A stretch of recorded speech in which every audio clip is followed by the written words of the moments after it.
ואנחנו כאן סדנת קובה של סבתא גילה. את לימדת אותם? סבתא גילה אלופה, מחנכת פה את כולם, איך עושים את זה, שימו לב לקיפולים. עוד מעט הם יעשו לי. וגלגול, עוד מעט אני כבר לא קצת יעשו, מים. הם יעשו. יפה מאוד. זאת השחיינית של הפועל ירושלים, צ'אצ'י. תראי, היא למדה סוף סוף לעשות. כל הכבוד, איזה יפה. לא חורים, הכל טעים. והיורשת שלנו, נועה בז'ה. שימו לב לתפיסה טובה, יש לה תפיסה.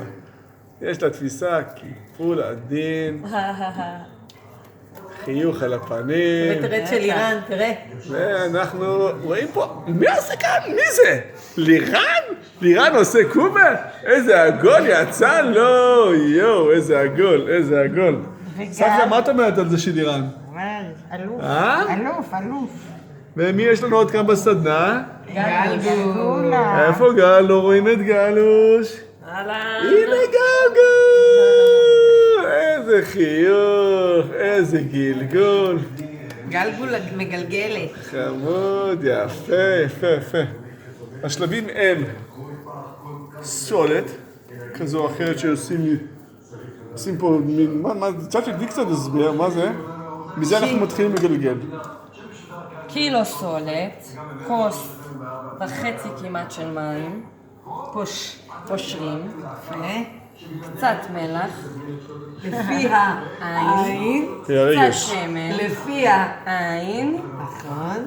אבל כוס וחצי, זה לא כוס רגיל. כוס גדולה. כאן יש לנו את המילוי, איך עושים את המילוי?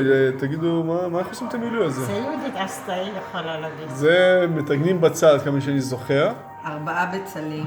4 בצלים, איך חוצצים אותם? פטרוזיליה. וקילו בשר טחון עם תבלינים עד שכל המים יוצאים, נכון אמא? כן, עד שכל כל שמתייבש. בוא'נה, אתם כאלו רציניים, יא רבנן. עשית סרט עם עלילה? די.